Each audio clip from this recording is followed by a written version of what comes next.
7:36, we're going to go ahead and call the meeting to order. First, we need to approve our minutes from last time. I apologize for that. I have the minutes. They're on our Dropbox. The GPSC website refreshed to the 2 weeks ago thing, probably as part of fixing whatever email issue we've been having. So I will have to relink every one of the minute meetings that I linked previously back to the website. So they're not actually up there for you guys to review. But they exist. We have them. I just need to relink them. So I apologize. Should We can accept your apology. abstain and... Yeah, let's move to approval of the agenda. Right? Yeah, we're recording. Are we recording these? Yeah. That's going? Yeah. Well, I mean, if they're recorded, can't we still vote on them? Yeah, I mean, you vote to approve them. Yeah, I mean, you can make... Is there a motion to the floor to approve our last meeting's minutes? So motion. All right, so motion. We have a motion on the floor. Is second? All right, all in favor. All in favor. Flavor Slave. I'm just so excited about my snackies today. Okay, so now that those are approved, we're going to go ahead and move on to item number 3. With us today we have Dr. David Johnson. He is the president of the Faculty Association, and so he's just going to be chatting with us today. He is in the back of the room. And feel free to stand. Thank you.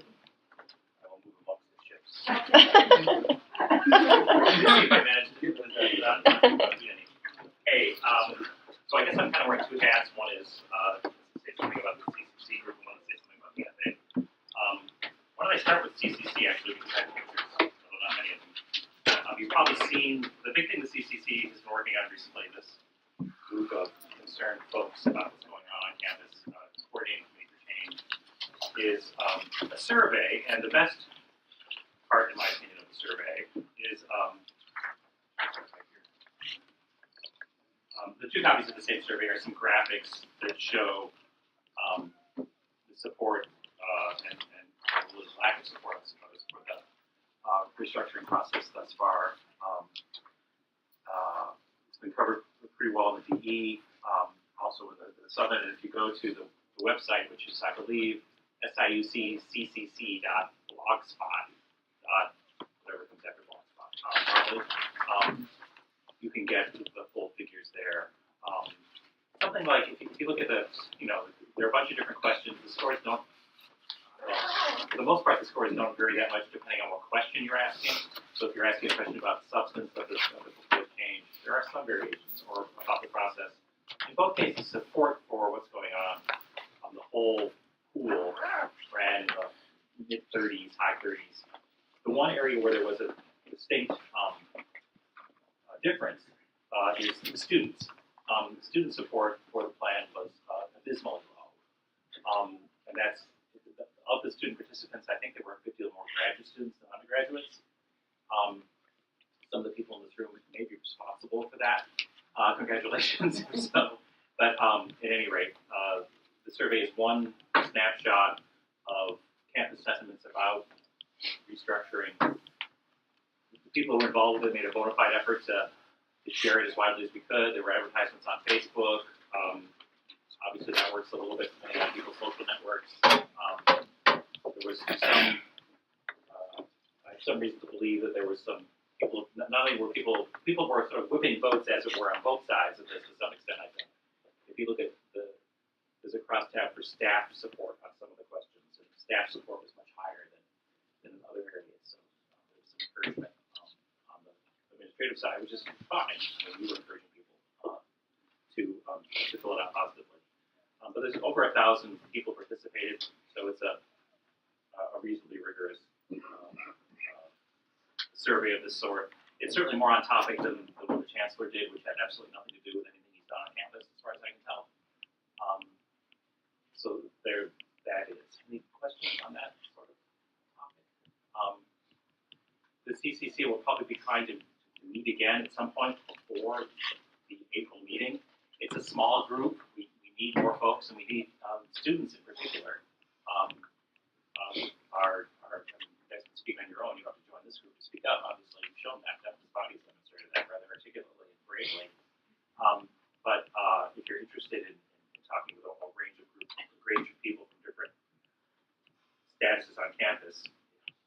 dominated by faculty, but it's not only faculty, it's some staff.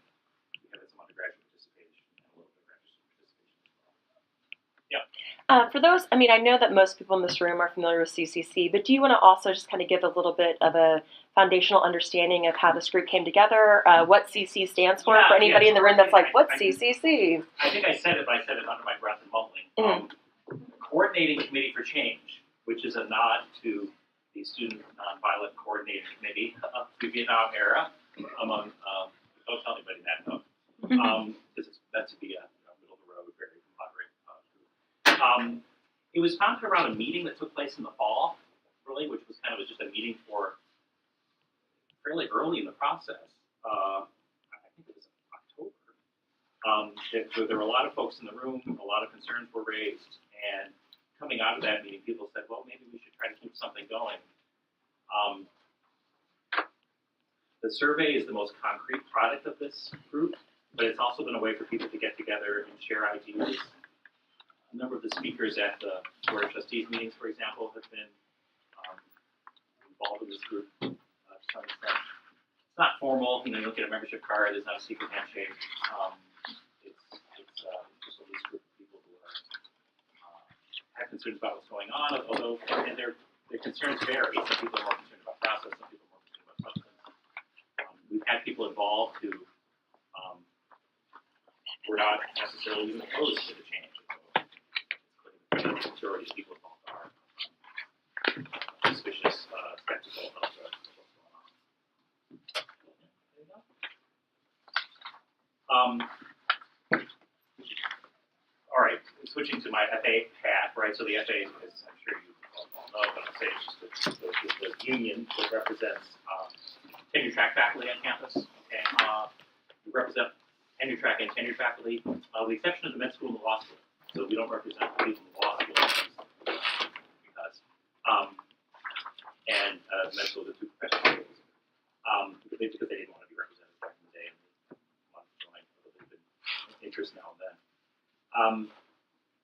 The FA has been essentially involved in the restructuring process thanks to Article 9 of the FA contract, which you've no doubt heard a fair amount about. We managed to get not only kind of the traditional sort of terms and conditions of employment into the contract, but really got a sort of shared governance wedge into the contract,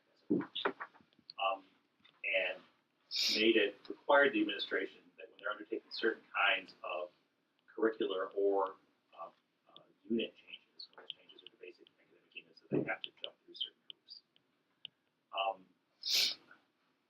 don't want to go into too much detail on that, because if you care about it, you probably know enough already. If you want to get all that level of detail, the process that we set up is ultimately, technically speaking, advisory. This is true of most shared governance. The process, however, is not advisory. They have to follow the process. If they don't follow the process, we have the right to pursue this. We have the right to go to an independent arbitrator who can rule in our favor and force them to remedy that failure to follow the process. It's advisory, but it gives faculty, again, the only bargain on behalf of tenure faculty, so, the right to cast votes.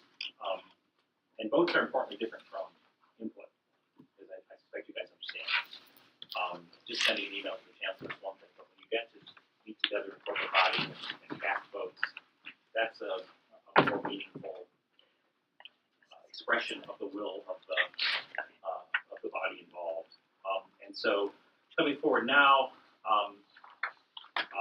what I learned in part from a meeting of the Faculty Senate Executive Committee that took place today, I don't know if you guys have heard anything about this yet. They're going to be, I'll pull up the email that I've got just this afternoon. So the first batch of RMEs for schools and department mergers, for 3 of them, I don't know what 3, will go out in, quote, a week or so over spring break. And they are going to give the Faculty Senate 60 days to review these changes. They're also going to be rolling out some, or perhaps all, of the college level proposals. It wasn't clear, they weren't sure themselves, they were speaking in the faculty senate, executive committee meeting today, whether they were gonna roll them out all at once or, go, seriatim, do some first and then we'll go others later. An important,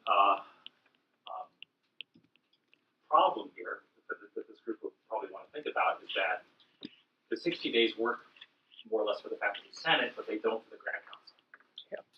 The grad council meets last early in May, first week in May, and so it's from what I understand, and again this is coming to me secondhand. I wasn't at the meeting. The grad council is going to be sidelined to some extent in this process. Actually speaking, the grad council has 2 readings of things. It takes 60 days for them to do something. They don't meet over the summer.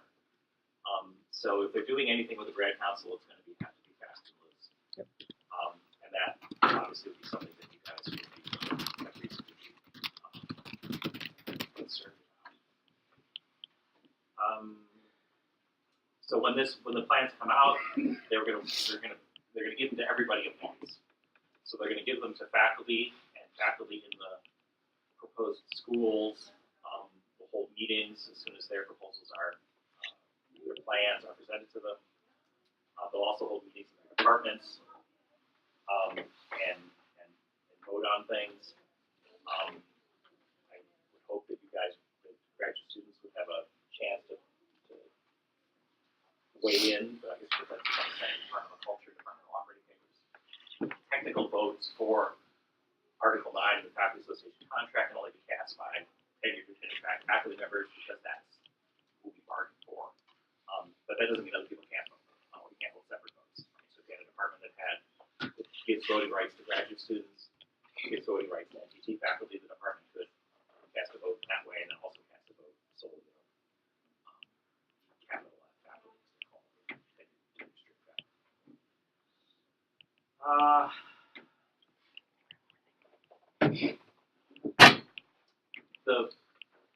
Just say this, the move to, it's been rumored for some time, and I think that this meeting actually was the source where one of my first sources for it, that they're going to do college level changes before they do, or your EC perhaps. Anyway, they're going to do college level changes before they roll out all the school proposals.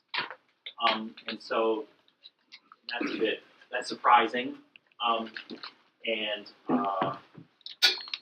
in my view is an attempt to short circuit chair governance in some ways. The design of the colleges is the latest version 3 is now on the website. We'll have I think it's 5 colleges, right, plus the School of Education system, all by its lonesome. And presumably they're going to present college proposals even when they haven't presented school proposals in areas they haven't presented school proposals. And those colleges will have the departments in them that the schools would have. So for example, my college is COLA, psychology will go to health and human sciences, so whatever they're calling it, economics, presumably moved over to business. But the school proposals in those colleges may not be moved. And they're doing that at least in part because college level proposals may not require a full review process and going through all the groups of faculty contract, because the faculty contract is in that department. Academic programs. All right, I'm going to send the high school A's over. But I'm happy to take questions.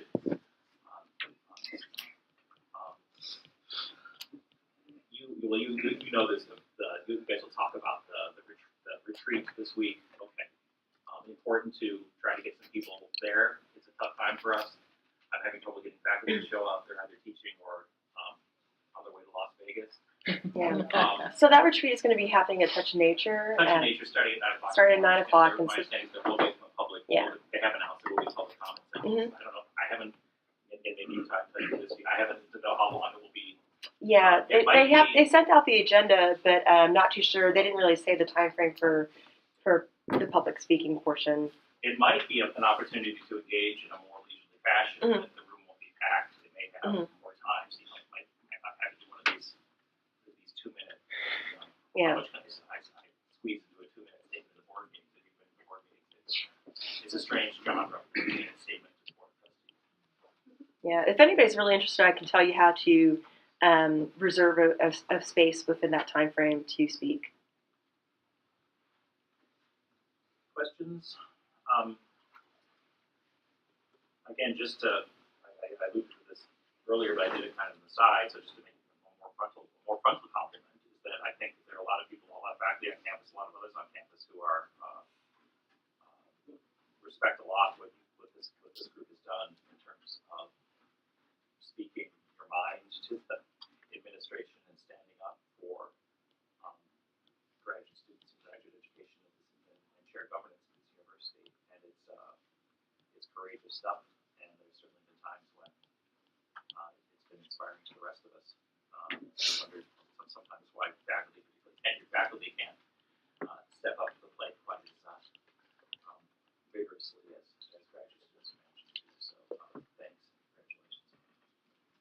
Congratulations. Yeah.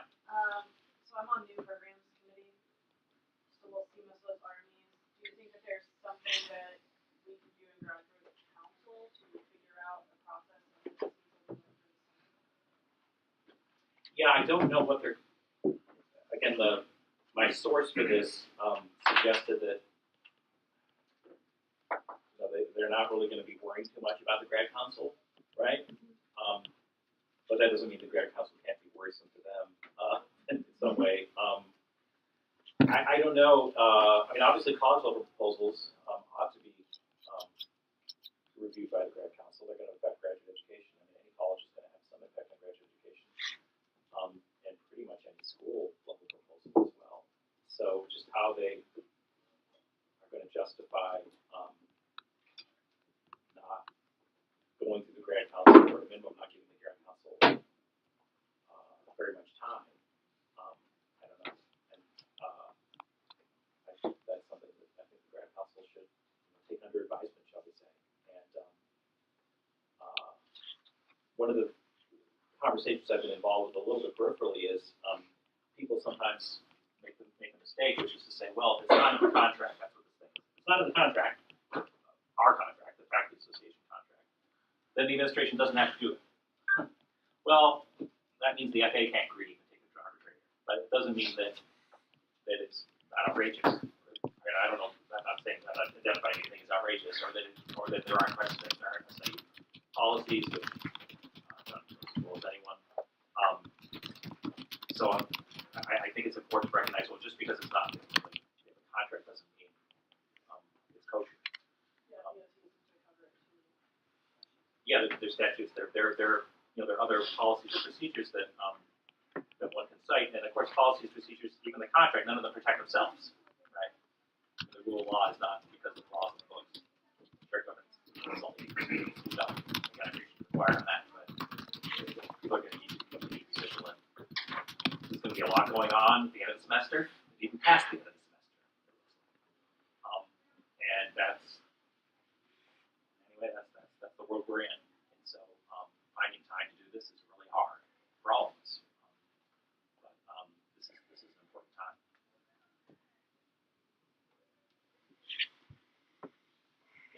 Well, thanks.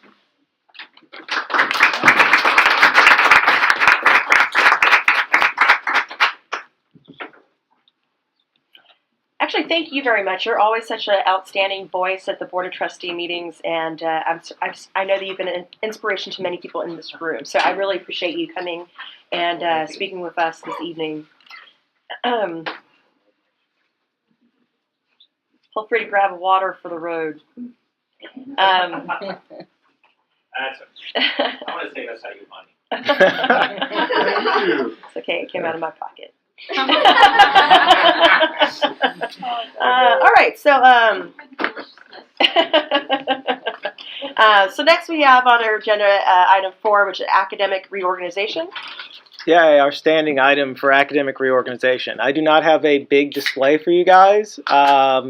because for the past like week and a half, the administration's been relatively quiet, which is both strange and scary. A quiet administration is usually one you need to worry about. But that aside, there have been some irregularities about program change proposal submissions, specifically procedural errors that folks are tracking down. As I said, 2-3 weeks ago, the program change proposal process has gotten weird. Folks will be getting things simultaneously. But the fact that faculty senate is going to get a college proposal and so on and so forth and not graduate council is something that we should be pretty concerned about, specifically insofar as the graduate school operating papers kind of mandate that grad council has to see these things because they represent, at the very least, a change in graduate education policy, specifically insofar as the movement or creation of a new college, whatever administrative unit, is a change in graduate school policy because you have to change the catalog and so on and so forth. So, yeah, that's something we need to consider carefully. But other than that, I have zero new information about academic reorganization, save for the proposal from COLA that went out to you guys. If you're a COLA rep, please have a look at it, take it back to your constituents, talk about it, set it on fire, do something. Give me a response to it. If you haven't sent me a SWOT analysis, that might be a good place to start. Again, if you guys, I'll get into that in item B. But yeah, any questions? Okay. So item B, one of the questions that was asked was where do we go from voting no confidence in a sitting chancellor? What else can we do? Essentially, there are a number of things that we can do, and there are a couple of things that I like to codify us as doing. So one of the things that I will start doing is inviting relevant members of constituency bodies, or stakeholders, things like that, to come to our meetings and talk to us about aspects of the reorganization, so long as we have meetings, of which we have like 5 left, I think. Dave was the first one. I also invited Natasha Zaretsky, but she had a conflict, so Dave filled in for her. I do intend to invite other members of other constituency bodies, specifically those constituency bodies that either have a say in the reorganization or will be affected in some way by the reorganization. That's everybody from deans to the president of the faculty association to grad council, although asking Tomas to come to one of our meetings might be overkill for him. All of that is so that you guys can get the information from, how shall we say, the horse's mouth instead of having me repeat it to you. And if there are questions that I can't answer, you can pose them to the individuals who might have the information. The other thing, naturally, is the SWOT analysis. So one of the biggest ways we can indicate a need for change is by providing our own perspectives as graduate students on the effects of the reorganization. And I know I'm sounding like kind of a broken record with regard to these SWOT analyses, but again, from my conversations with faculty, our first compilation of responses to the straw man kind of inspired the faculty to do other things or similar kinds of compilations of dissent. So I don't generally care what you have to say in it. I just want you to say something. Because silence is tacit consent. Even if you agree with the thing, you need to articulate why and how it benefits you. So that is one of the other things that we can do. I know I've gotten some responses from some folks around the table. Thanks for that. The rest of you, please get me something. The other thing, as Dave kind of alluded to, is Lauren did a bunch of work on figuring out where we're being represented in college operating papers. One of the biggest ways we can remain vigilant and involved in the reorganization process is by filling all those vacant spots on our college governance bodies and other such things. That information I will be putting on the website. To be clear, it's on you guys to look through look through the information and figure out how to represent graduate students at your college governance body. Because if they are, say, skipping graduate council, our college governance bodies are the next place where we can be represented, because we do not have representation on faculty senate. The other thing is, eventually at some point, the executive committee will be collaborating with our counterparts at USG so that we can move together as a whole student body as opposed to two separate groups. It's one thing for a bunch of angry graduate students to point out well-reasoned arguments for why the reorganization damages graduate education. It's another thing to have well-reasoned arguments from graduate students in conjunction with a whole bunch of angry undergrads. So one of the things we're going to do moving forwards is collaborate with USG on responses to the reorganization, the potential effects of the reorganization on both graduate and undergraduate education, and start trying to mobilize the student body as a whole. The other thing I would like us to do is start generating a list of things that we need to put in any new operating papers, right? So presuming this college reorganization thing goes through, they'll have to redraft all their operating papers, and this is an opportunity for students, not just graduate students, but all students, to provide input on what should go into those operating papers. So for example, College of Science has like one representative for the whole college. This is a thing we can advocate this is a thing that we can advocate to have changed in those operating papers. So while it might suck that they're restructuring the colleges, this restructuring gives us an opportunity to advocate for more representation on our governance bodies so that our input can be considered when they make whatever changes they want to do. And finally, one of the things that I'm going to pick up doing again is compiling all of the proposed recommendations from the previous reports that the institution has done, putting them together in one big document and sending it off to the administration and saying, hey, this is what the institution said should have been done over the past decade. This is what you haven't done. Perhaps before you reorganize our institution and upend the administrative structure of the university, try some of these things. Most of the ones that I'm pulling out are specific to graduate education because, as I've said previously, the administration seems not to have any interest in engaging with graduate education from a support standpoint or a structural standpoint, which is a problem because one of the largest issues that has been identified both by the previous graduate dean, the current interim dean or associate dean and director, and the individuals who preceded Dean Lee, is that there is a shocking lack of institutional support structures specific to graduate students, and this contributes to our inability to retain and attract graduate students. That and funding and stuff.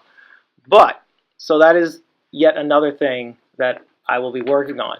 If you want to take part in or help with any of that, please reach out to me via email, either at the GPSC email address or at my own email address, and I'd be more than happy to offload some of this work onto you guys. As a final note, I'd like to make clear that the Faculty Senate intends to double its Education Policies Committee, which is the Faculty Senate equivalent of new programs. It is also the only committee on Faculty Senate where undergraduates have voting rights. To my knowledge, Faculty Senate has declined to indicate whether or not they're going to add another undergraduate if they're doubling the size of the committee. It's in the interest of GPSC to probably take a position on that, especially if we're going to be responsible to our to the rest of the student body. There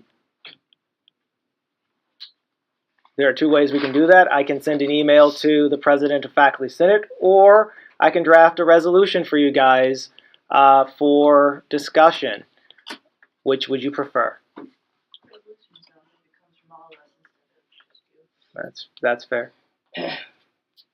So what would faculty senate, how would that work? I mean, It would be essentially a resolution that asks Faculty Senate to, in the course of doubling its Education Policies Committee, to add an additional undergraduate representative.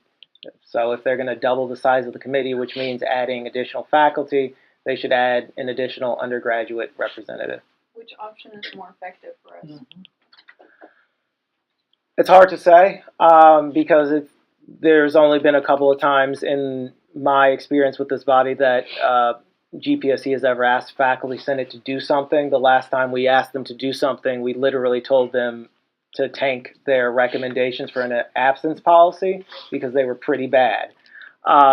This would be doing a kind of similar thing. If you're going to do something like this, you need to be consistent with the structure of your body and add another person. I can't really say whether or not one would be more effective than the other. Actually, I might lean towards a resolution being more effective because I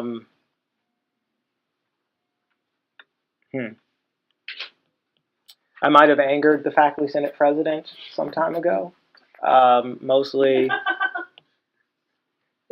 and Lauren laughs about that. A resolution might be more. That's okay. Yes, we have not.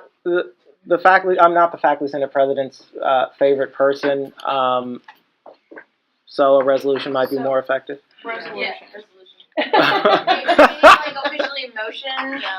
Okay, I motion that you draft a resolution for us to alter review. And I second that. All right. All right, motion's on the floor. All in Yeah. favor? Or, yeah. All opposed? All right. I write a resolution.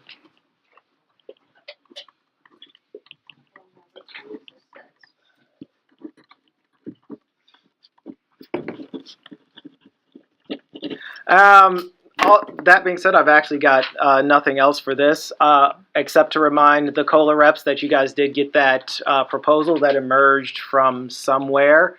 I haven't seen no official program change proposal in alignment with that. So if you guys want to review it or whatever, that would be awesome. Question? We're talking about COLA. Yeah. Do you want to know what happened in the Okay. There are two separate faculty-initiated college proposals. There should have been departmental meetings about that. An important difference is that these are not Article 9 proposals because they don't propose a dissolution. Yeah. But they will be reviewed. The timeline is mid to late March. The two proposals are the College of Science and Humanities and the College of Creative Studies.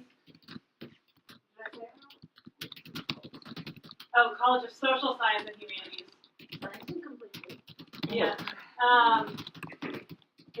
They will hopefully be seeing those proposals in their next meeting. And the last thing that was said is that apparently the chancellor is creating college RMEs as a reorganization proposal. This all comes down to, we thought that the proposals were coming at the school level, but the proposals were most likely be coming at the college level. But that he anticipates that his timeline won't be met, so he may try and send those our way, but and they will be able to review them. When I say our way, obviously I don't mean GPSC because we don't get shit from him. But I mean COLA. And yes, that's all I've got. Lauren, can you actually, I think it's also good to kind of explain the impact of the difference, whether it's received by the colleges and or received by the schools. Yeah, in the communications meeting, is that what you're talking about? In the communications meeting with GAU,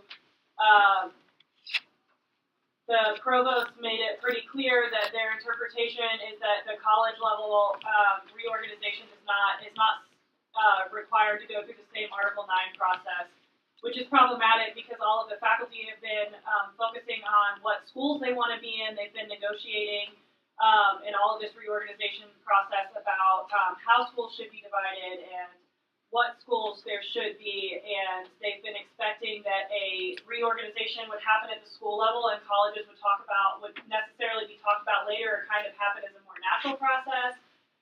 But if it's going through the college level proposal first, that would obviously have changed how people may have talked about which school they wanted to be in.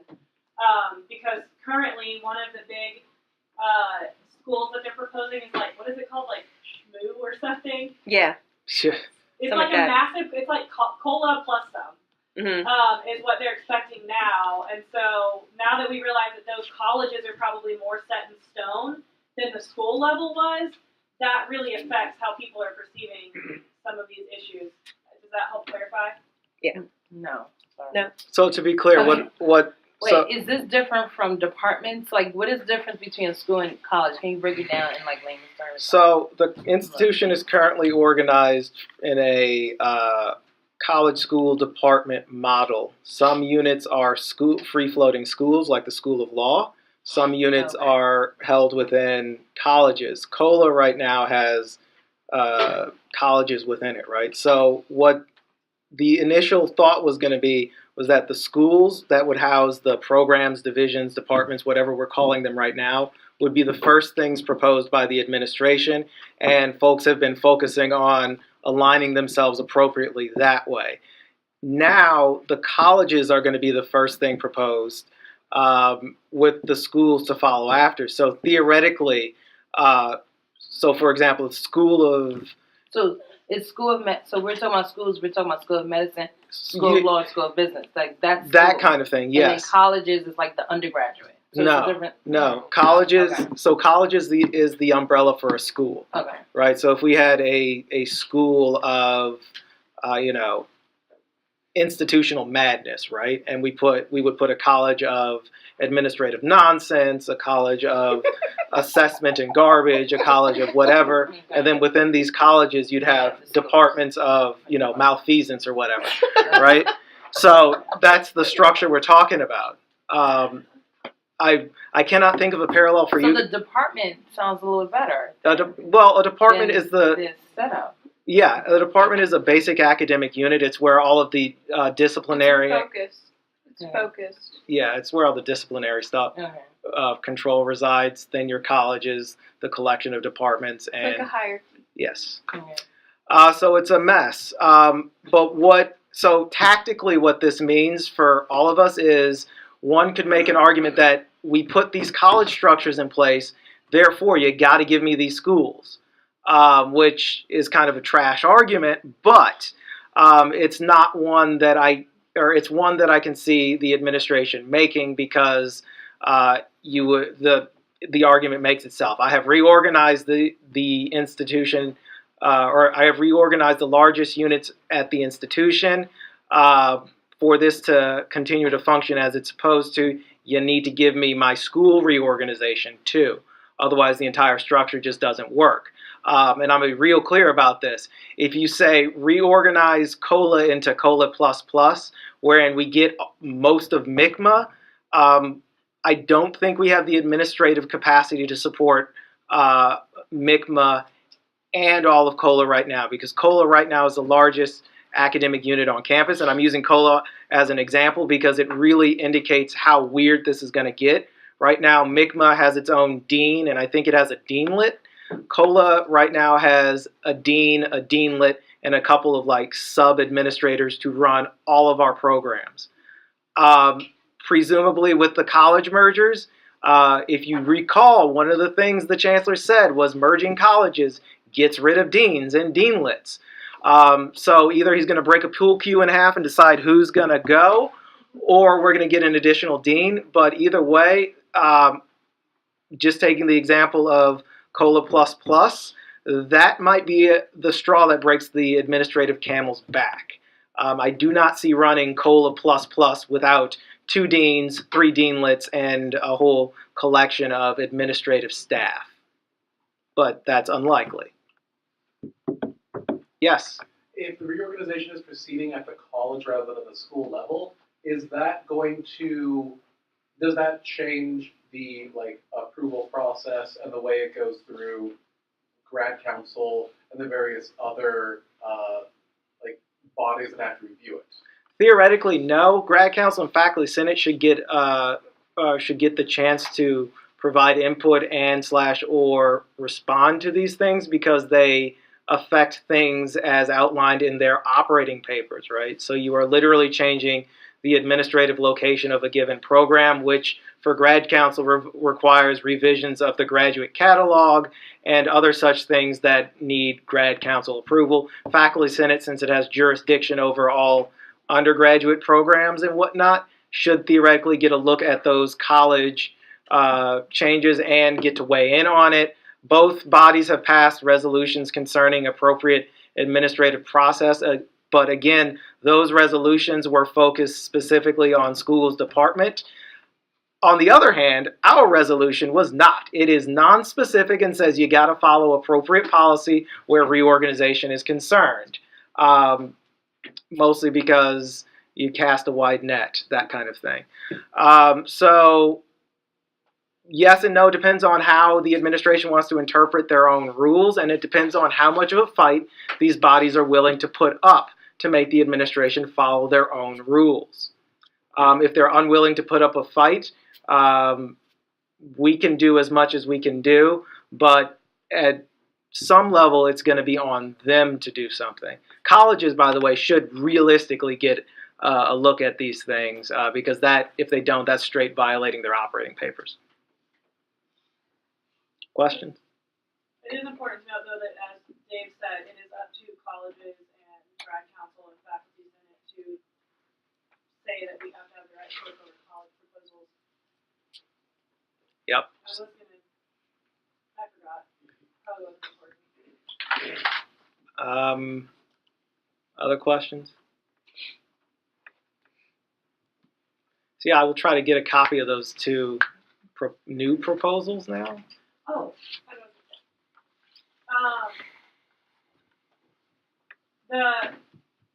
the Lala's argument in the GAU meeting, I want to put this on record that I do not have my notes with me, so if something is mischaracterized, because I don't have my notes to look at. If I remember correctly what he said, it was essentially that colleges, that the reason they would be going with the college level reorganization is because schools have to have a place to go, and that if you were just like if they reorganize at the college level first and say for my department comm studies, if they're just picking up a unit and dropping it into a new college, then it doesn't have to go through the same mechanisms as others. In that case, I think he was only referring to the Article 9 process, but there was no explicit conversation about who gets to review that college level proposal. I don't. My understanding was that it seems like if anything is going to the DOT in April, it would be that. But then there was kind of some pushback that was like, that's not set in stone, though, from legal counsel to make sure that we knew that it wasn't set in stone. And so my understanding is that there is a risk that the college level proposals are going to if there's a risk that the college level proposals could go to the DOT in April, that would mean that in order for grad council, I don't know when faculty senate meets, but for grad council to get reviewed, that would only give us a week. We would, maybe 2 weeks if we got it a week before grad council met, or however long. So point being is there's about a month time frame if they are going to propose anything. No one has received anything. That offers clarification for what the original timeline was. But it seems to me like the administration is kind of moving away from saying anything would be proposed in April. That's fair.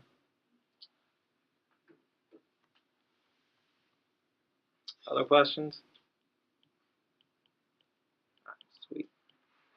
Okay, moving on to old business. We have none. New business. We have none.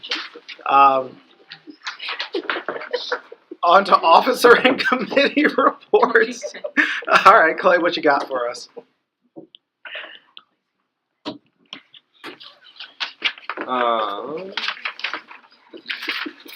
Okay, so going to grad council affairs, the chancellor was not present at grad council executive or the last council meeting itself, so I don't have anything there. As far as grad council chair announcements, so SIU President Dunn has a visit scheduled to graduate council for its May meeting, May 3rd. Also, I wanted to communicate the announcement of a rescheduling, and we could potentially pass this around for these speed networking things that Chair Velasco has been trying to coordinate and develop with SIUE as well as other institutions for basically doing very quick presentations of your research amongst other persons doing research in your areas to try to develop inter-university collaboration. And so they have one coming up that has been rescheduled for April 6th on health-related research fields. And I did reach out to try and ask if this was something that graduate students could participate in. I have gotten an affirmative response in that capacity. The note to be made, though, is that for the graduate student participation, it's really something that's limited to those who are currently or actively working on research in those areas. Essentially, like if you're doing a dissertation in something that is a health-related research field, or even know someone, that this is something that they can present what they're working on right now amongst other persons that are working on research in those same areas. It is going to be at SIUE, April 6th at 10 a.m., and they are offering to pay for transportation from Carbondale up there. So anybody that would be interested in that, you can contact me directly. You can try and get in touch with Chair Velasco, or you can just say something to me in this meeting to get that figured out. We can also share that flyer itself to our rep emails or what have you. But that is a pretty cool opportunity. If you're working in that area, know someone that would be interested in that, they do have the opportunity to go and present what they're working on amongst other researchers working in those areas, potentially develop some network relationships and collaborations. It's pretty cool stuff. Any questions with that before I move on to the next thing? All right, so moving to GA issues within grad council, specifically instructors of record and GA budgets. So in relation to the instructors of record ongoing issue, from Delilah, I have received a number of things that I finally have to report back in the sense of we did not get very specific in the sense of exactly how the administration was viewing this as a change that they could make in the sense of prohibiting any graduate assistants as instructors of record. And then there was also the notion communicated that there is no definitive position in the idea that next fall there would not be any graduate assistants serving in the capacity of instructors of record, that may be the case in some cases. But insofar as that practice, the historical practice of graduate assistants serving as TAs in the capacity of an instructor of record, for anyone that is trying to figure out if you will be teaching as an instructor of record your own curriculum that you've developed, likely in coordination with the faculty in your department, sort of leading that class, being in the course registry, I finally did get some guidance in the sense of you should reach out directly, anyone should reach out directly to their department chairs or school directors, essentially your immediate supervisor for the academic unit you are in, hiring academic unit in the case, to determine exactly what it is that your situation will be come fall, in the sense that you're anticipating an appointment, a graduate assistantship that would be a teaching assistantship, and in the case that you either were anticipating, expecting, or are currently serving in the capacity of an instructor of a course. So ask your chair, ask if it's a school, your school director, whoever that immediate supervisor is, for your appointment as a teaching assistant, to figure out if you're going to be serving in the capacity of an instructor of record. Does that make sense? Sweet. In relation to the instructors aspect in graduate students, so in council as well as executive, there was no mention of the ad hoc committee that had been discussed on a number of council meetings past between graduate council and faculty senate on the issue of graduate students and instruction in whatever capacity that was construed as. At this point, I would more or less advise us to consider that inadequate to address this ongoing issue. And I would consider us to continue to work as a body in our own capacity through graduate council and with the administration directly. And insofar as graduate assistants are represented by the Graduate Assistants United, have that as a partner in dealing with this issue as well. Insofar that it's been 3 months and that committee has done nothing. Moving on to more about GAs, in the sense of some discussions that have occurred in a number of different venues across a number of different actors, in the sense of you have teaching assistants versus research assistant appointments and how those may be addressed in a budgetary allocation to ultimately really you're looking at deans that are allocated funds to distribute to other units for those graduate assistantships. There was some concerns in the capacity that RA and TA budgets might be split, or some new division of them, or some new determination in how the money is allocated to provide for graduate assistantships. From Vice Chancellor of Research Garvey in our last council meeting, any sort of determination or splitting or creation of an alternative RA-driven budget versus the traditional model, whereas those monies are allocated to college deans, is all speculative right now, was the quote there. And so, insofar that the funding mechanism for graduate assistantships, which may or may not increase a prioritization of research assistantships versus teaching assistantships, there has been no determination as far as that goes. We still good? Any questions? All right. Well, we heard from Faculty Association President David Johnson, also came and spoke at Graduate Council. So, by and large, I won't reproduce what we've already heard from that. But I do have something to follow up on with the idea of RMEs for colleges. And so these RMEs for modifications to colleges, there are sort of been communicated in a number of meetings, is expected to show up sometime in April. These RMEs are going to be addressing the restructuring of colleges in the capacity of that they are independent of schools. It has been addressed in the context that Article 9 is not a relevant policy for these administrative locations and structures of schools, and the stand-up RME process will be followed for the restructuring, renaming, or relocation of things within college. So mostly this has been discussed in my meetings as a renaming, but also some realignment of departments to other colleges, in that sense moving departments to different colleges.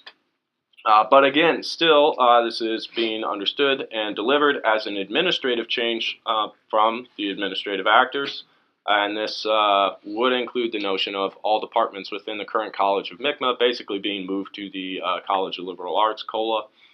Things like College of Applied Sciences departments being moved, or some of them being moved to the College of Agriculture.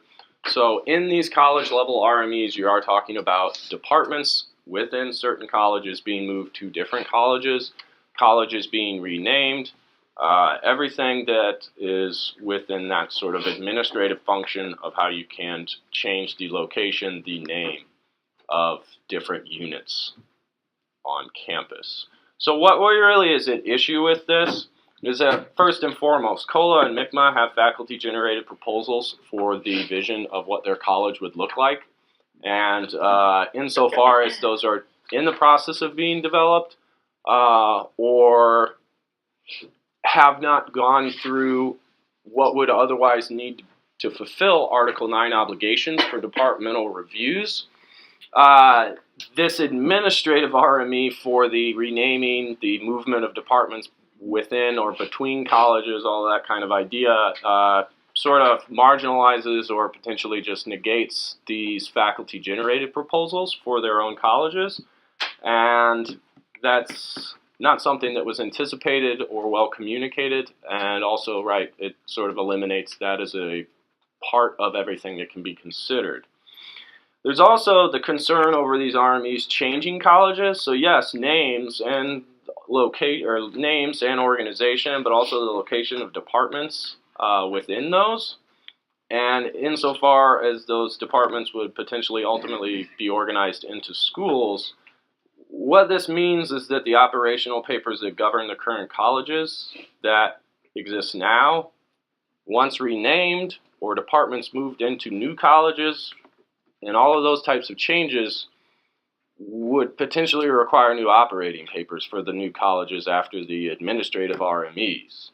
And so what really is the issue, which isn't always sort of put out there, is the notion of when you start messing with colleges and you reorganize them through an administrative RME, one that does not require Article 9, when you get a school proposal, well, now you don't have an operating paper that's valid for the current college structure. So what outlines and what guarantees, according to the policies that govern that college, your ability to review those school proposals and program proposals that you would otherwise have gotten the chance to review under your former operating paper prior to the administrative change to college? So if I might jump in here, the last time I spoke with Dave Dalala, I asked him that question, and here's a good sound bite. I don't know what happens if the operating papers are in limbo when a new school shows up without the operating papers. I'm guessing there might be impact bargaining. So they have no idea what they're going to do if they reorganize a college and then a new school shows up in the college, as might happen. I might be willing to say that it's going to be an administrative train wreck, but because there will literally be no guidelines for what to do with this new school. Nobody knows who gets to vote. Nobody knows who gets to decide on what. And to be clear, you could not refer back to the operating papers of the unit that the college is departing from, because that unit might not have its own operating papers. Also, that unit would not have any authority over the administrative affairs of the receiving unit. So it's going to be a very large mess. There's also the issue of sort of falling dominoes in the sense that, for instance, graduate council and faculty senate draw their representation according to the college structure that exists as codified in their own operating papers. And if you change the college level structure of the university from which those representatives and that body is organized in the sense of graduate council and faculty senate, then what does that mean for its authority, its position within the governance process for handling and reviewing RMEs? So that's really what's at stake with the notion that the college proposals are going to be coming forward. They come forward as administrative changes, which are not tied to the Article 9 within the faculty's contract, and processed through the current administrative units according to their current operating papers. But then once those are processed and approved by the Board of Trustees, thereby creating those new administrative structures in order, they no longer have operating papers, and potentially that has an impact on all other sorts of bodies that are built on those operating papers to then engage in the process as has been currently understood. So to be clear, all the other campus governance bodies, grad council, faculty senate, USG, will all have to redo their operating papers if college changes are proposed. GPSC, nope. Our Constitution does not refer to colleges. It refers to departments and academic units. So our representation, makeup, all that stuff does not change. Everybody else's does. So theoretically, we'd be the last body on campus with institutional authority. Imagine that. And if you didn't think that was all, so the third thing at issue related to RMEs for modifications to colleges. So, for those of you that were here in the past 2 years, and or just are aware of, know of the budgetary issues related to the Illinois state budget and allocations to higher education, as well as just this campus, this university, even the university system, SIU's budgetary issues in those past years.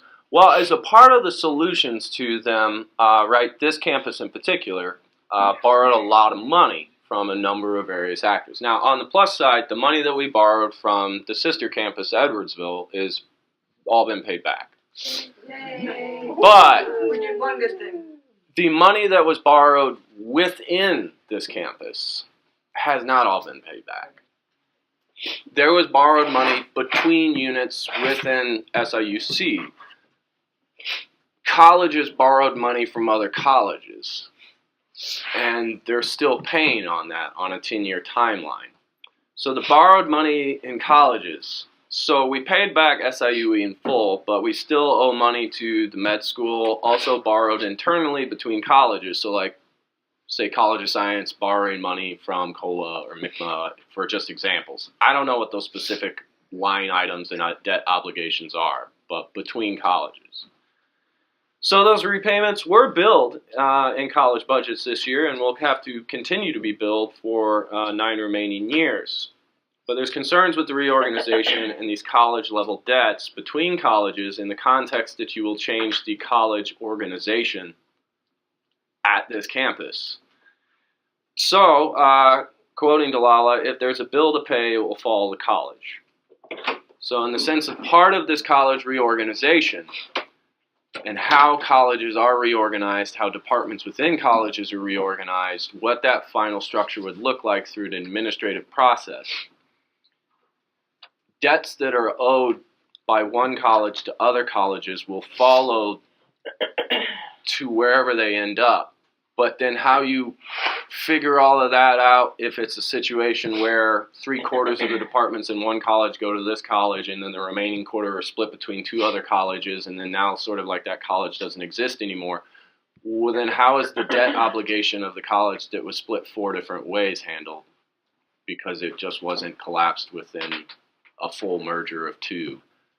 Nonetheless, even when you have the merger of the 2, you have a college taking on those debt obligations. And so that is also a concern in the sense of inter-college debts and the merging of colleges moving forward and the liabilities of those debts.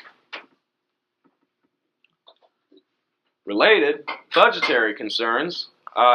Someone in grad council brought up the word exigency, and Delilah very swiftly knocked that down. There has been no discussions of exigency. That was made perfectly clear, and Garvey reinforced that in the sense of that SIU is still a system insofar that it is SIUE, SIUC, the med school, law school, etc.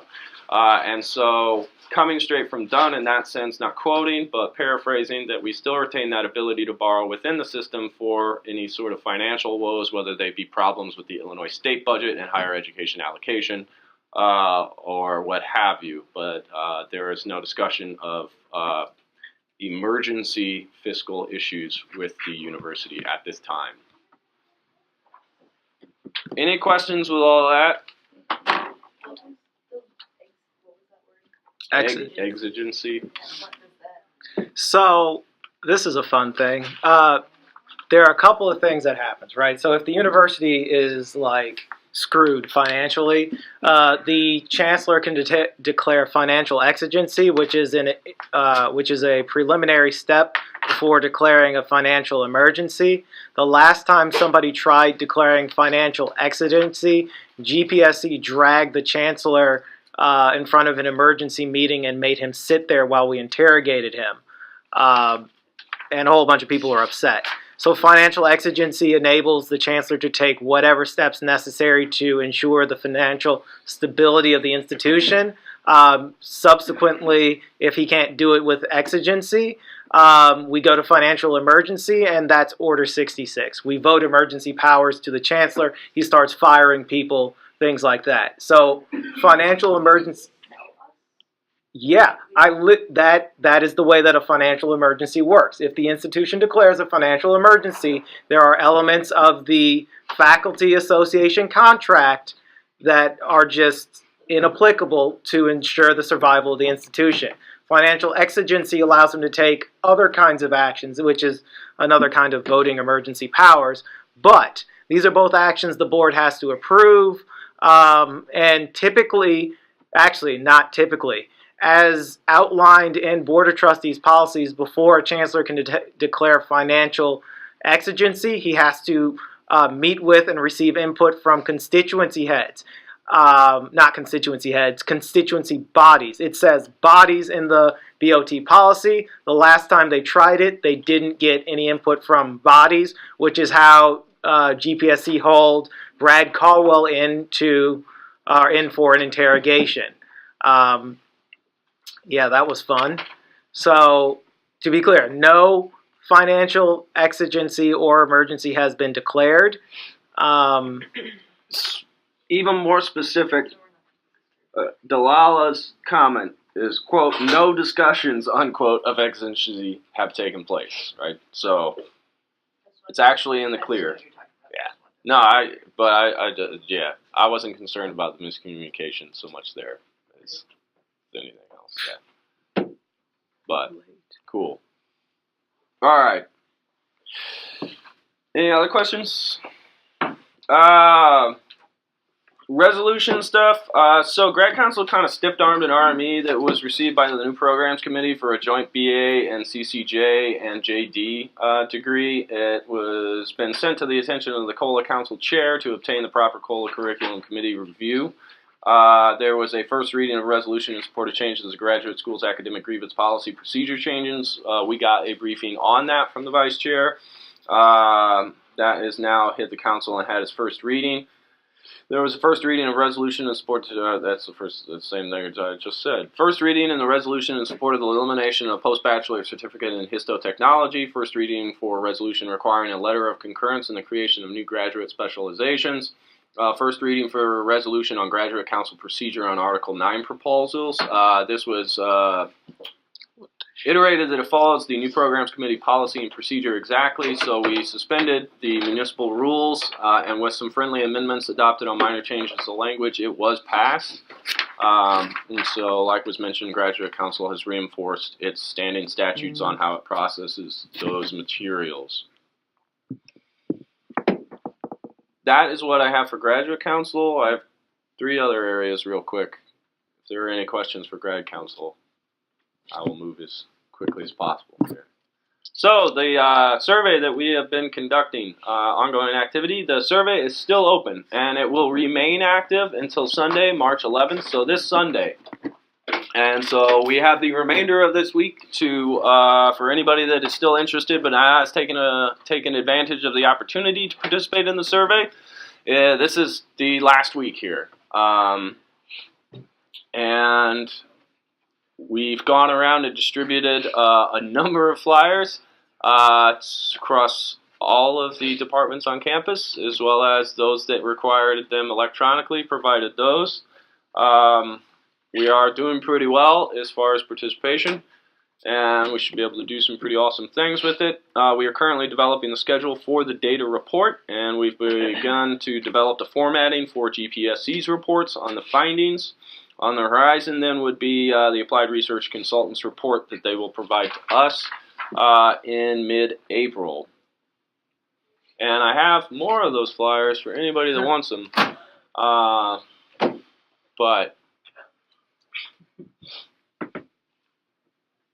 Alright, so Diversity and Inclusivity Policy Committee. So right in the fall we did a review of the areas in some Faculty Senate resolutions.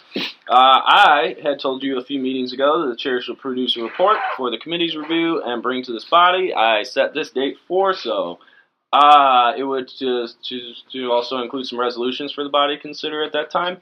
I have not successfully completed said report. It requires committee review and provision in advance of bringing it to you all. So I'll have it for the next council meeting. Any questions with that? No. Yeah. Thank you for So all the efforts that you do. Yeah, well, I'm honest on that. I know you're busy, sorry. With intention. No. very well. And my last bit of information pertains to the graduate school specifically. So continuing conversation with the interim associate dean of the graduate school, Dr. Wallace.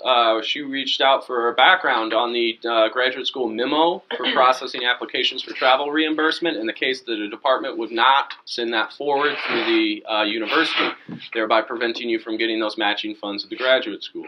I was able to provide for her that background and some of the proof from previous conversations, and so that process should continue. I will give you updates as I learn about them, or potentially you might see a memo even before I'm able to do so.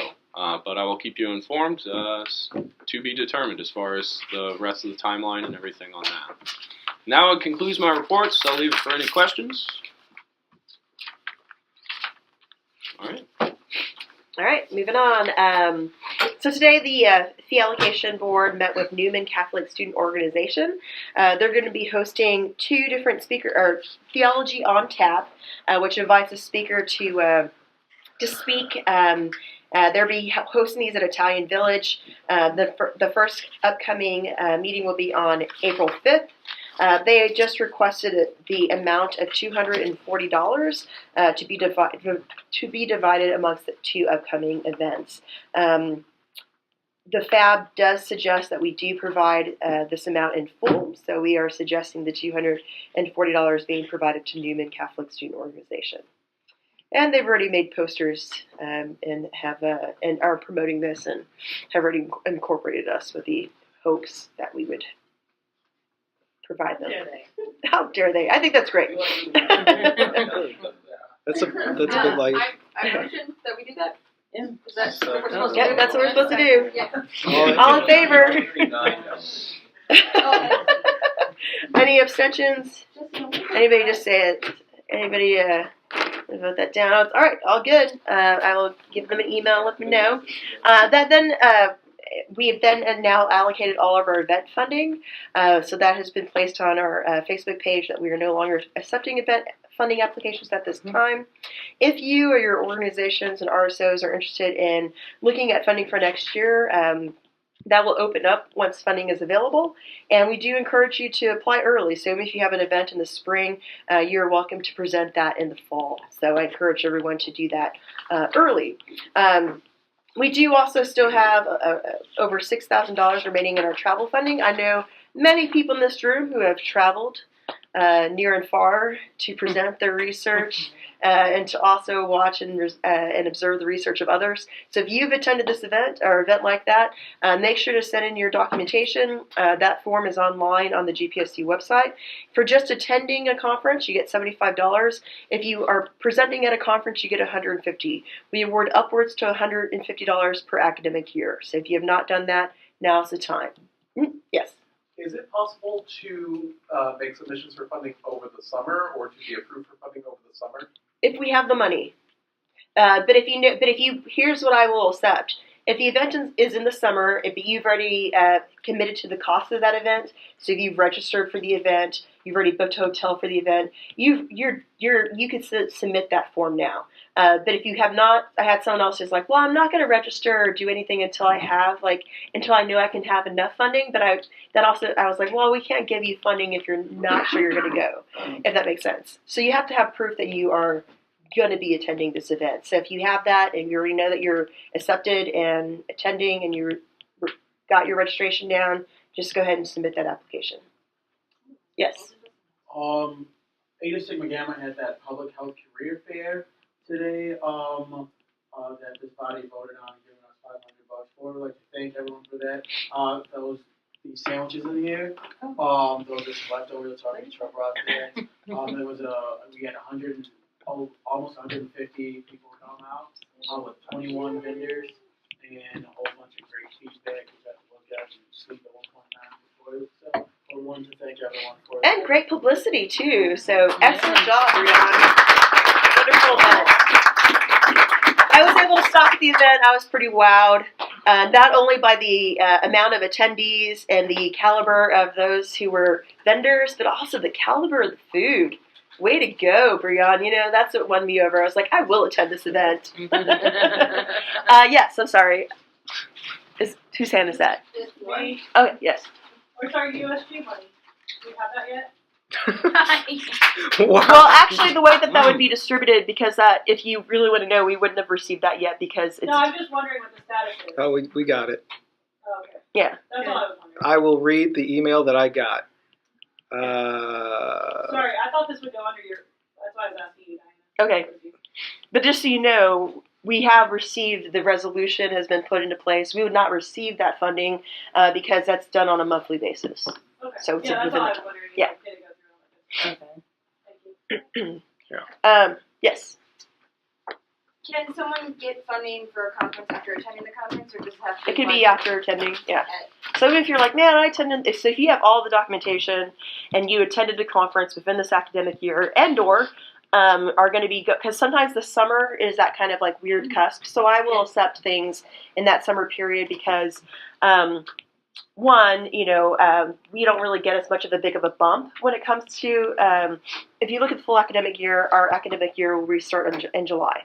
But I'm happy to give a little bit of this budget if you are committed to that and that expense hits you within this academic year. Okay. Does that make sense? Yes. And that's the way I reason that.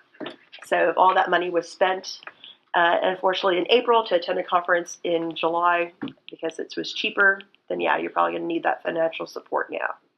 Okay.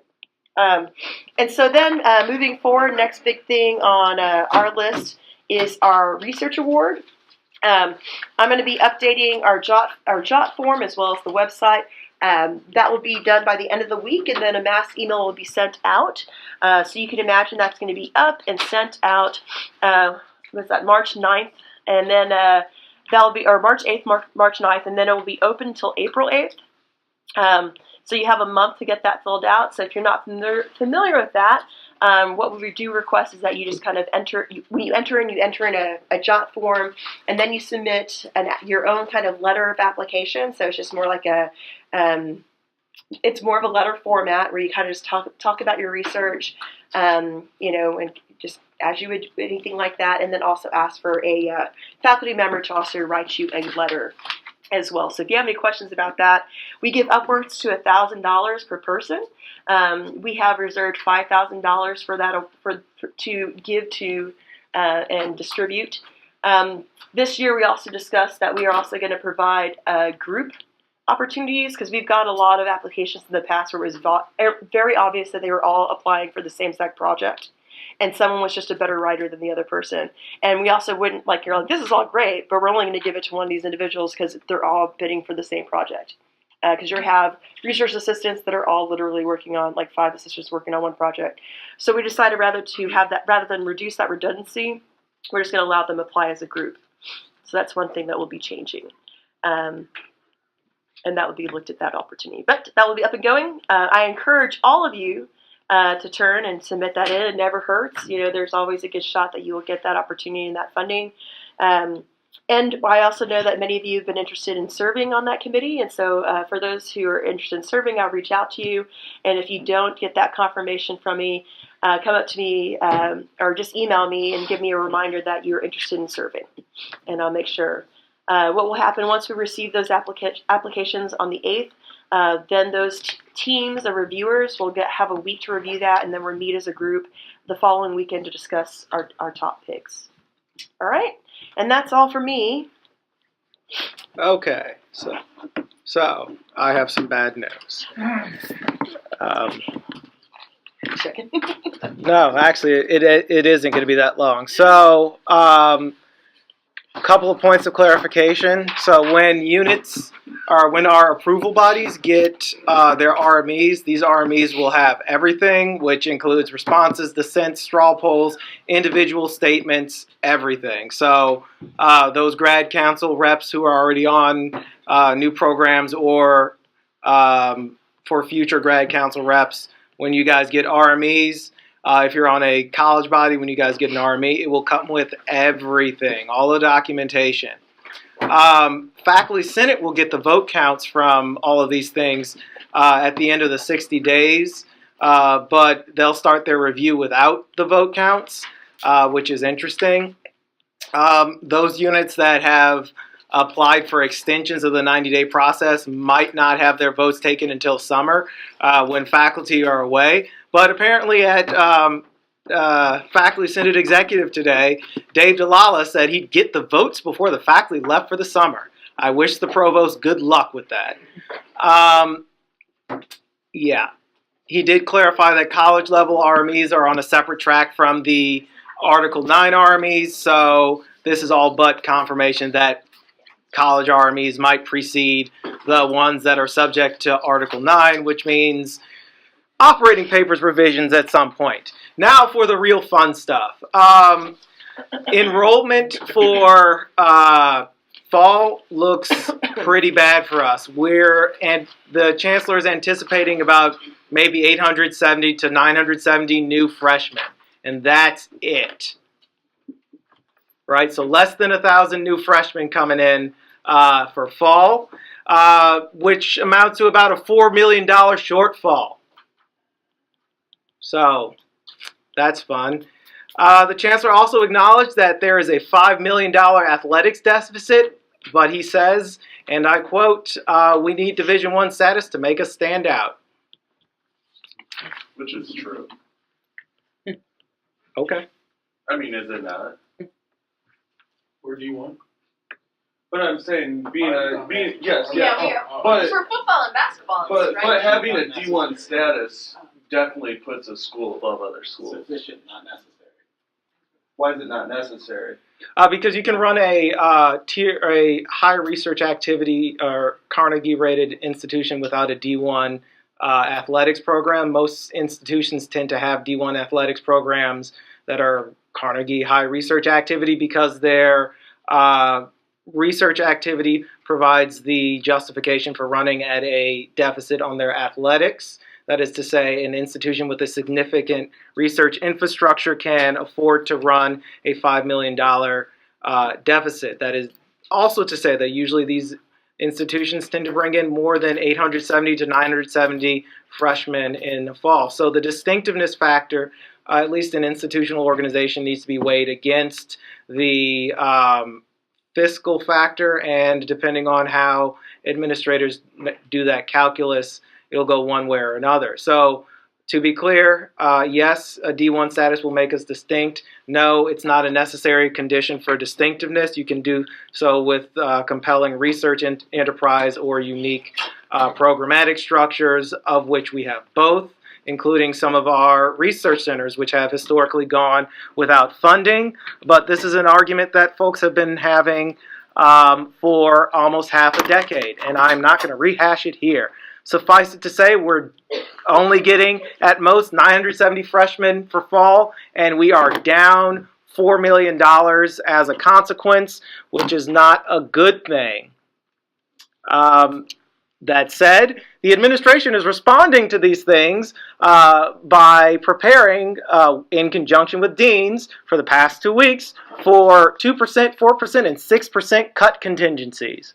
So there is that. So in response to the oncoming $4 million shortfall, deans have been tasked with preparing 2%, 4%, and 6% cut contingencies, and we all know how those looked 2 years ago when the deans were asked to do that all over again. For those of you who weren't here for that, that meant like wholesale annihilation of particular kinds of support structures. That's where we got that dang financial sustainability plan. If you guys want to see what a 5% cut looked like, last time we had to go through one of these exercises, I can pull up Randy Dunn's old document wherein large amounts of the institution were being lopped off. Yeah, it's pretty bad. Yes? We'll apologize and I'll keep it brief because I know you just said it's not. But I'm just wondering with the D1 thing, wouldn't it also, because I just remember that they annihilated the tennis team. Like, we totally annihilated the tennis team in order to save money. And so I'm just wondering if the powers that people that aren't us, obviously, could maybe consider the fact that it is a the cost of a D1 rating, if it's going to be to continue to cut all the other smaller, because our tennis team was good. Our tennis team was definitely a better record than the football team. True. It's just, that, like, an overall cost.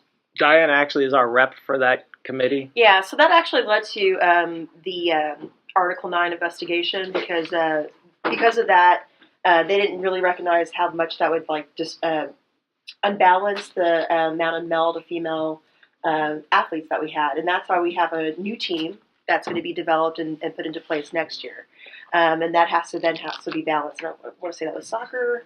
Yep. Yeah, so soccer. So instead, we were getting a soccer team, and that actually will cost us more money probably than to maintain the tennis team that we had, because we have to then rebuild the field for them and prepare for that, recruit athletes, and all that.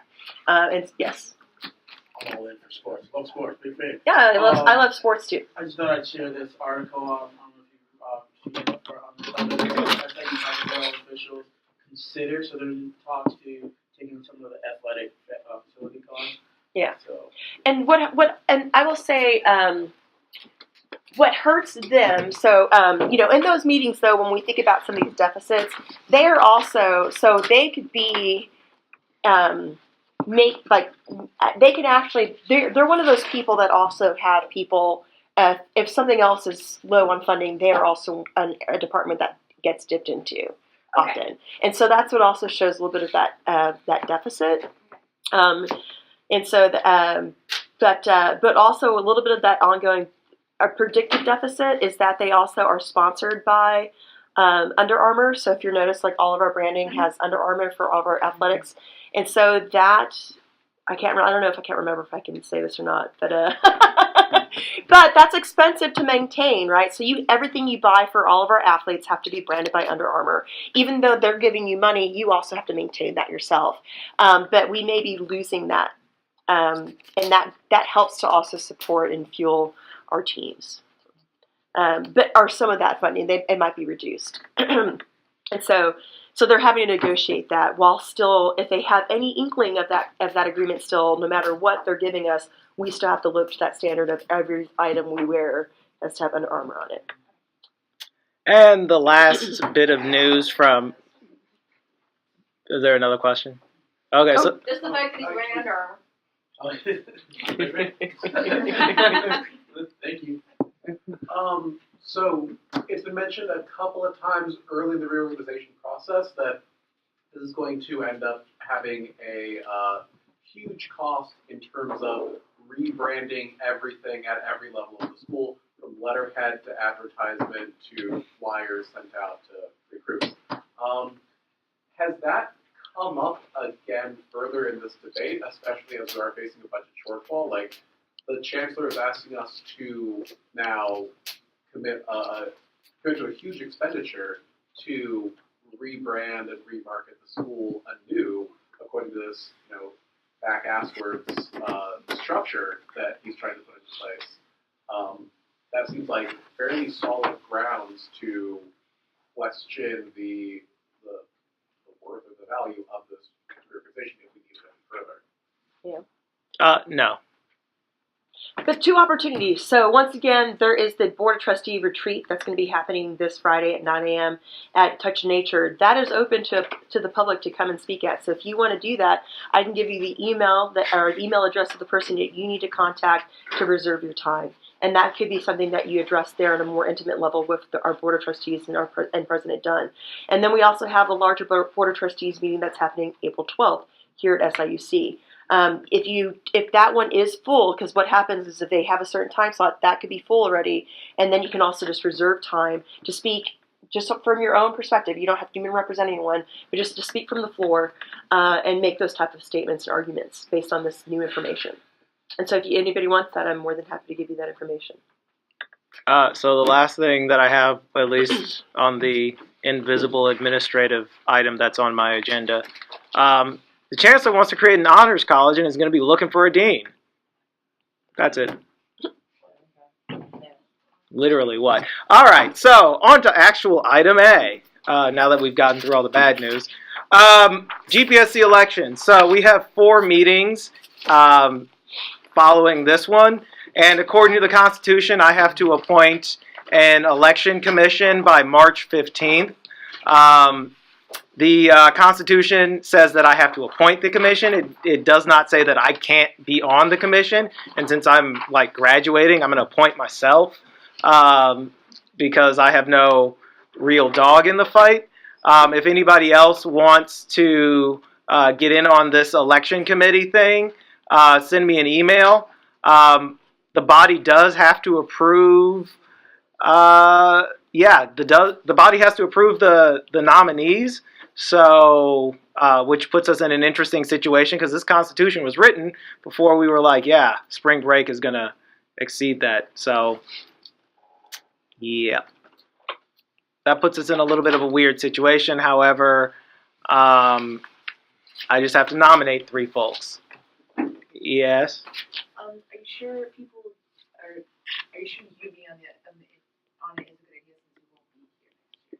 Well, when I leave, whoever succeeds me has to replace that person.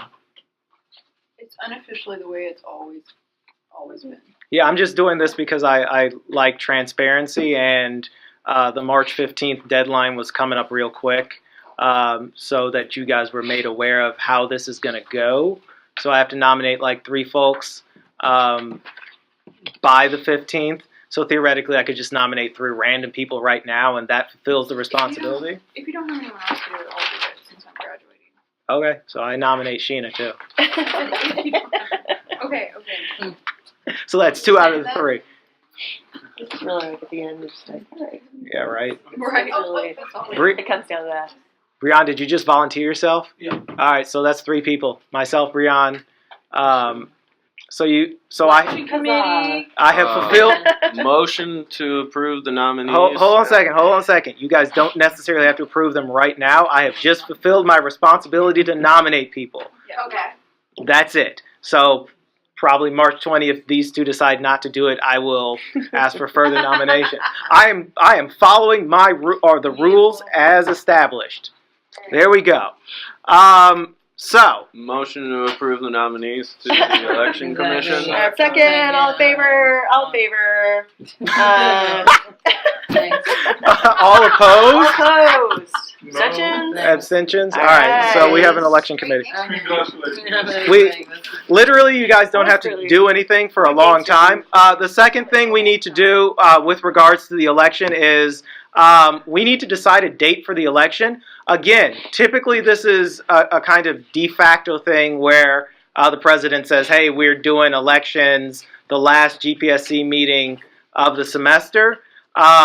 Since I am following the rules, the body has to approve a date for the GPSC elections. We have 4 meetings left: March 20th, April 3rd, April 17th, and May the 1st. And the reason why I'm mentioning this is because one of these meetings we need to set aside for having our interrogation of the student trustee election candidates, because one of the things that I got put into the student trustee election guidelines was attendance at a GPSC and USG meetings so that the candidates could sit before the student body and take questions. Typically we have our elections the last meeting of the semester, which would be May the 1st, which is the date that I'm going to throw out there. So all in favor of GPSC elections on May the 1st? Second. Does anybody second it? I'll second. All right, so, Well, I mean, is that finals week? Yeah, is that gonna? oh shit. Well, Are we Is that gonna have coming into one? finals? I don't No, that's not finals week. It's the week before. Oh, So that's finals. just, when is your finals week? That's finals week. It's finals week for the law school. Which is why I'm asking. Yeah, I think it would be better the week before. Which would be April 17th, which would mean we would need nominations for people to run for office by We can April still have 3rd. the week in between, Unless you guys, 24th. like the 24th. unless you guys wanted to like. I mean, like that's another option. Could like you- if we needed to. Could you stay the 17th meeting to the 24th? You mean push the 17th Yeah. meeting Would that back? give us 4 meetings, though? That would give us 5 meetings because we Okay. have March 20th, April 3rd, Mhm. April 17th, May the 1st. Okay. Does that still work? Oh, yeah, I I mean, mean, It's just are we still switching within name. with our guidelines for that? yeah, we're still within the guidelines. What do you all say about that? Do we have a quorum as the law school? Is it Like not even like just number wise, because there's. So GPSC elections do not, Yeah, So- you don't have to have a quorum necessarily. yeah, GPSC elections do not require a quorum. Theoretically, if GPSC elections are determined by, or voting eligibility, as it says on the sheet, is determined by attendance at one of the 3 meetings immediately prior to the election. So there is that. So if you send a proxy, that proxy would have to come at least a week before to count as well. It says members must have attended at least one of the 3 meetings. It does not say proxies. Right. So you have to be here. If you send a proxy to one of the 3 meetings and then you show up to vote, I will disqualify you. No, but could the proxy show up and then show up to vote? Because the proxy is not technically a member, they are a proxy. Well, I mean, unless your person has not been here for like. Yes. I mean, like, So are you're you, like so the are you de facto new, rep. Are you now the new rep for your department? No, technically. Okay. I'm leaving again. Oh, there you go. Oh, okay. It was just too stressful. Damn. Very scary here. Sorry. Sorry for that. Wow. Okay, so there is a motion on the floor to hold GPSC elections April 24th. Well, there's also the 17th option, right? So, Yeah, I mean in That's like- April. But in April. We can do Point- 16th or 24th. point of information: does the date of the election require the approval of the body? Yes, Where is it? that's in Section 3 of the Constitution. I didn't put it on here because I didn't want to have to deal with it. I was actually supposed to do this at the previous meeting because it says do it by March 3rd, but there was no way in heck we could have done it by March 3rd. Cool. So if we had the election on the 24th, would we be having an extra meeting? Yes. Okay. We would replace the meeting on. No, May- we wouldn't. We wouldn't replace the May. No. Okay. We would gotcha. hold a special meeting for elections Gotcha. because that May the 1st meeting would be where we give out awards and do all that Mhm. fun stuff. Yeah. Because we can also, I mean, I guess it's already on the record though. Yeah. Second of your motion. Could the only business on that agenda be the Ceremony? Yeah, it'd literally On be a that agenda meeting. would just be the 24th would just be. So to be clear, the new meeting on the 24th, the only item of business would be to elect the new GPSC officers. Okay. I move to make to create a meeting on the 24th to vote for. Second. All in favor? All opposed? Abstentions? Now I'm abstaining. Okay. Because she can. So now, so April 24th. Okay. So April 24th. I'm not done yet. That's cool. So then we'll have just the ceremony on the. Yeah. Okay, that works. So you guys all should have gotten a truncated version of the electoral guidelines for both running for GPSC office and the responsibilities of the election committee. I have distributed those so that you guys know exactly how to participate in the GPSC election. So, since our election will be April the 24th, wow, you guys, the folks who will be eligible to vote will have to have attended either the March 20th, April 3rd, or April 17th meeting, and nominations for inclusion on the ballot will have to be in by, the second meeting before the... Either of the 2 regularly scheduled GPS meetings preceding the election meeting. So either April 3rd or April 17th. We need nominations for folks to run. These nominations have to be made and seconded. The individual being nominated has to be given an opportunity to decline. To be clear, I decline all nominations to remain as president. I will accept nominations for chancellor. So that's basically how that works. If you want to run for office, you need to be nominated at either the April 3rd or April 17th meeting.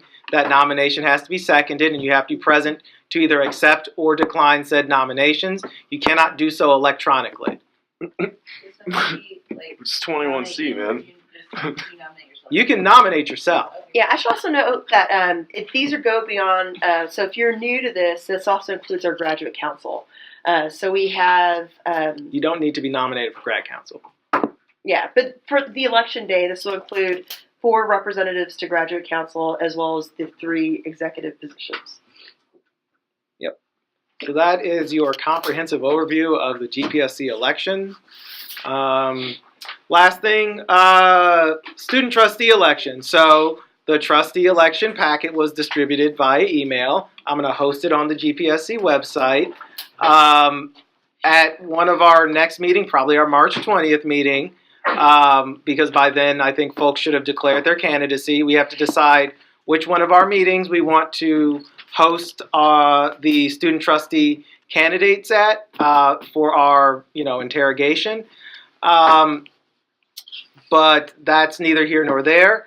Again, I will repeat what it says in the trustee guidelines. Trustees cannot seek nomination from this body. This body can choose to not, or trustees cannot seek endorsement from this body. This body can choose to endorse a given candidate of its own accord. If a candidate seeks nomination from either this body or USG, they are in violation of the student trustee guidelines, and that will be adjudicated by the student trustee election committee. So that means they can't ask for an endorsement, we can give them an endorsement. Yes. Okay. The reason that's set up is because if they show up and ask us for an endorsement, it gets problematic. Yes. One of the 2 trustees has a voting rights on the board of trustees, correct? Yeah. How is that decided? It flip-flops every year. Okay, so next year it is going to be Carbondale then? It should be. I think we're back on the regular cycle since they screwed up with the appointment. I hope. I will verify that, but as far as I know, it should be Carbondale, which means this is even more important because the voting trustee also gets to vote on things like our reorganization. And since their term starts during the summer when a bunch of this stuff might be coming up, it's really important that whomever decides to run for this has a comprehensive knowledge of what's going down. So I say that only to say that the meeting that we decide to host the candidate is going to be an important meeting, and if you have any interest in graduate education at this institution and what student represents graduate education on the board of trustees, you need to be here to ask the questions of the candidates. For campaigning purposes, would it be better for us to have an earlier meeting so that whoever is then, so they have a greater time frame to campaign? I'm not entirely certain that campaigning really matters insofar as we're bringing them in to ask questions specific. Everything's campaign once you that's fair. Put yourself out there as it'll be up to the body to decide when we bring them in for questioning. So it has to be March 20th. Right? It has to be 20th before the actual. The 3rd or the 17th. So those are our 3 options. So sooner than later. Yeah. Later than sooner. When's the actual election, Clay? Elections begin April 17th, 8 a.m. Yeah. So it's either March 20th or April 3rd, guys. I would like to suggest March 20th. I know that's a quick time frame, but I think it gives more time for those individuals. That's rough. I mean, you're talking about having to come back from spring break and That's they have to, true. They have to be aware of points. and schedule. Also, their petitions aren't due until March the 20th, so so April 3rd is probably the best bet. Okay. All right, so actually it's our only option. Yeah, April 3rd is okay. the option. So we're gonna Just remind you, she and GPSC will be on the same cycle again after spring break, so we'll have to coordinate that. Oh crap! Just a heads up. So why don't we just have a joint meeting and call it good? All right, sweet. Get the big room. All right. So wait, so do we finalize? Should we vote on that technically? Put it on the floor? April 3rd is like this. Yeah. Since does it matter if I'm here since I'm on the Nope. commission for it? I'm also on it, so. Okay. Nah. Cool. I won't be here, but y'all can do it. It's cool. Trust you. So April 3rd. I just didn't know if it mattered. I don't April know what- 3rd. Are we gonna motion on that? Do we need a motion on that? No. All right. That's all I got. Roundtable time? Yeah, committee reports, roundtable discussion. I was just gonna. Oh, sorry. No. So for all those who are in the room and are GAU members, are interested, really strongly interested in becoming a member, we're holding a members meeting. So this isn't like our typical happy hour. This is actually a members meeting to discuss the ratification of the contract, and that's going to be this Thursday at 5 p.m. at PAGS. We will be serving pizza and sodas for you since it will be around that dinner time. So please come. You'll be voting on the ratification of our contract. Which you'll learn more details there. So if you're a member, put that on your calendar.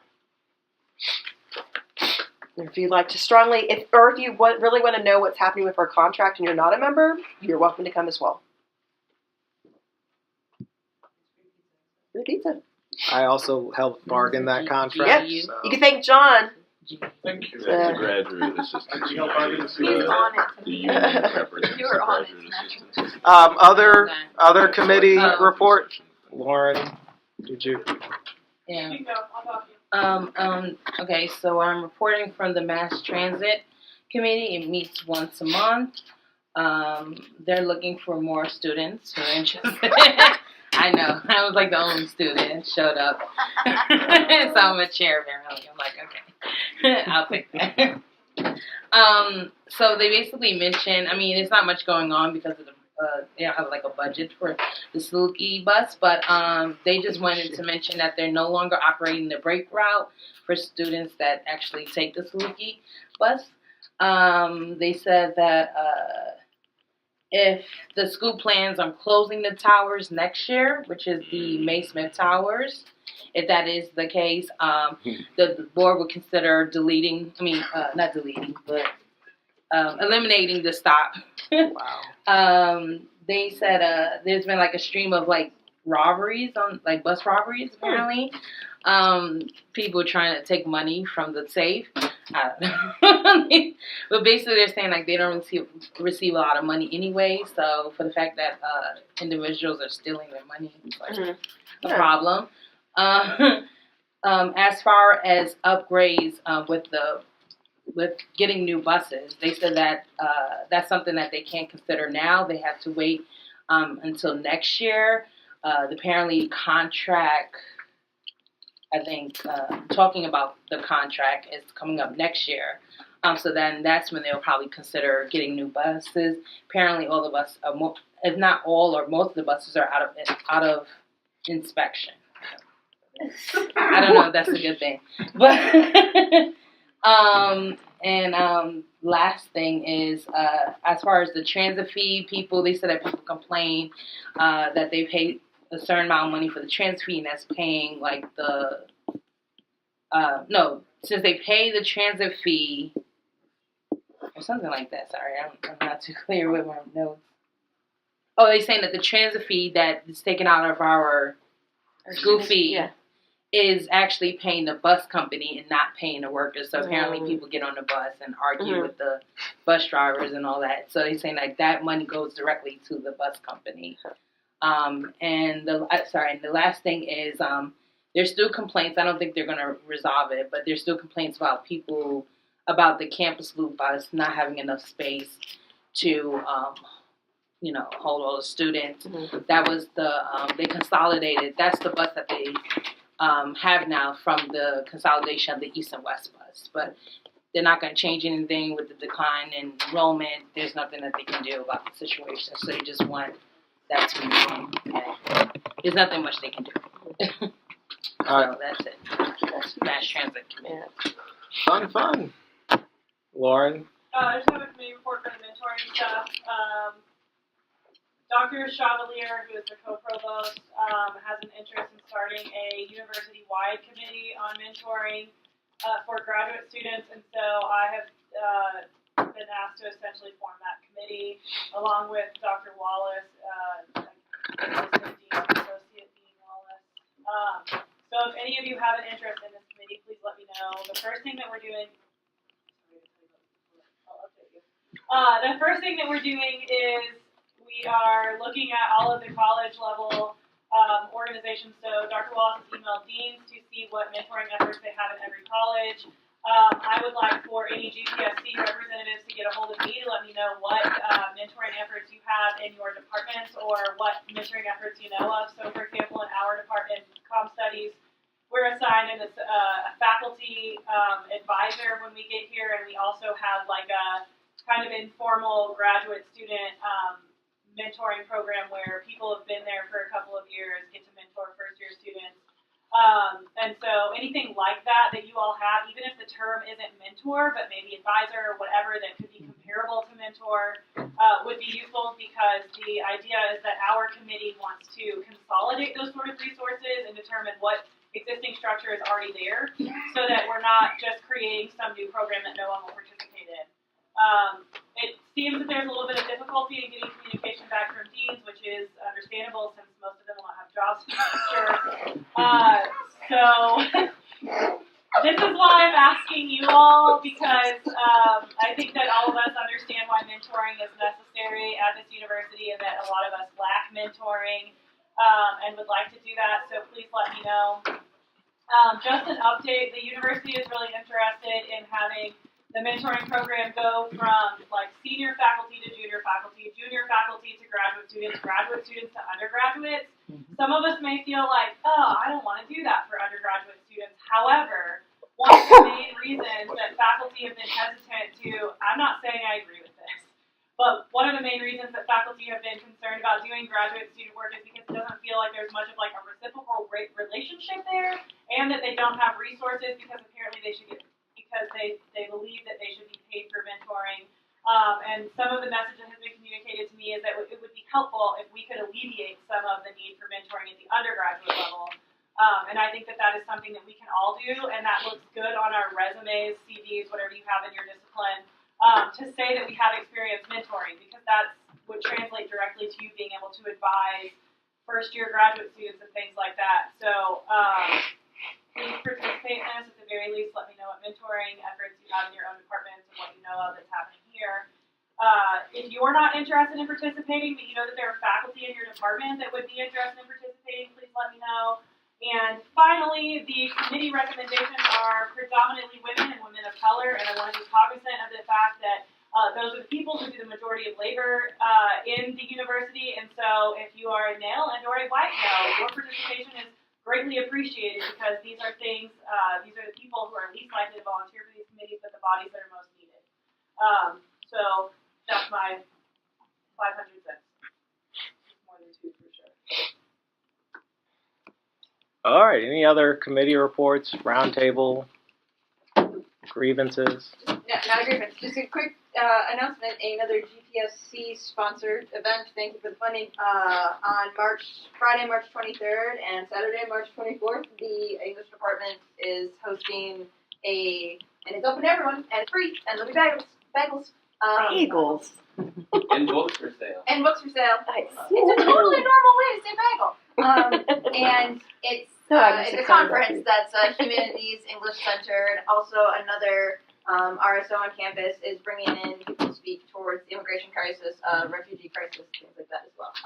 There'll be international students who are doing a panel as well. It's really, I think there's something for everyone. Again, it's free. There's food. There's a keynote speaker Friday. There's a reception. There will be fiction readings at Molly's in Murfreesboro. Is this on the English department website? Information about it? I don't quite know yet. There's going to I'm be, the gonna posters assume are going no, up 'cause soon. I have no idea what goes up on that thing anymore. Yeah, we don't trust that thing. Yes, was that a... I would recommend that you share that with the grad school, Okay. Yeah. and they'll put that up.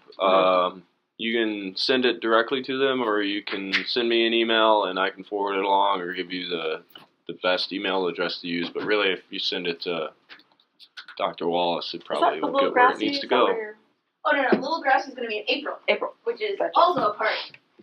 Is there, I'm required We're still working on flyers, but I can get those out. We can send out, we have electronic versions. Yeah, we have of electronic the conference flyer that we can send out to GPSC. We just don't have a physical one. You could get, if you email JP Dunn, or after you go to John Mann and University of Communications, they'll put it on D2L. That's what we use for this career fair. And then you can get it out to everybody. There's also Tamara in communications. We'll put it on their Twitter. Yeah, do you have any kind of social media about it? Nope. You'd have to, I think you'd have to ask a social media person, which is another. Yeah, our social media person. Tamara, look. We study thousands of year old books, so we're not trustworthy for anything current. If you help with any of that. That's the extent of it. I don't want it to take too much time. Okay, so I do have a few things to follow up with. Jesus Christ. Okay. So, did you receive the report for the instructor course evaluation thing from the last meeting? I never heard back on it. You did get it? Yeah, I cool. did get it. Sweet. What's that? Oh, yeah, no worries. Cool. I just wanted to make sure you got it. So we usually about this time of year have some information about the health insurance stuff and the rates and the negotiations and everything. And I was just Student wondering. Health Advisory Board.